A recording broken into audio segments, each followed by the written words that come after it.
Сәлеметсіздер ме, құрметті әріптестер, құрметті оқырмандар. Қартты құрметтеу және үлгі тұту, қарт адамдардың сіңірген еңбектерін, мемлекеттің дамуына қосқан көптеген үлестерін мойындау белгісі ретінде Қазақстанда жыл сайын 1 қазан халықаралық қарттар күні аталып өтуде. Осы мерекеге орай кітапханада «Қарттарын қадірлеген ел ардақты» атты кітап көрме ұйымдастырылған.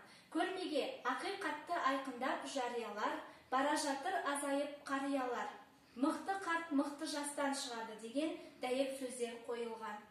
Сонымен қатар ұлы дала елі, ақ әжелер тұнған өмір өнер, өмір өткелдері, қазақ салт дәстүрлері, Қазақстан қара шаңырағым, мәңгілік ел Қазақстан, тағы да басқа кітаптар мен фото альбомдар көрмеден орын тапты.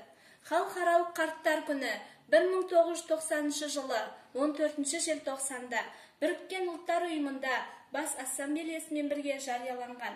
Әр азаматқа қартайған шақта лайықты өмірді қамтамасыз ету Қазақстан Республикасы үкіметінің әлеуметтік саясатының негізгі міндеттерінің бірі болып табылады. Құрметті ардагерлер, сіздердің бойларыңыздағы өмірге деген шексіз белсенділік, ерік-жігер бүгінгі жастарға үлгі өнеге болып табылады. Сіздердің көпшілігіңіз өз жастарыңызға қарамастан, өз келең ұрпақты тәрбиелеуде белсенділік көрсетіп, еңбек еттіңіздер. Біз сіздердің бар тәжірибелеріңізді жоғары бағалаймыз. Бүгін ерен еңбектеріңізбен, шыдамдылықпен, төзімділіктеріңізбен алғыс білдіреміз. Сіздерге баянды да мәнді өмір, зор денсаулық пен амандық тілейміз. Жақындарыңыздың өздеріңізге деген сарқылмас сүйіспеншілігі мен мақтаныш сезімі арта берсін. Қарттары бар ел, бақытты ел, байыпты ел.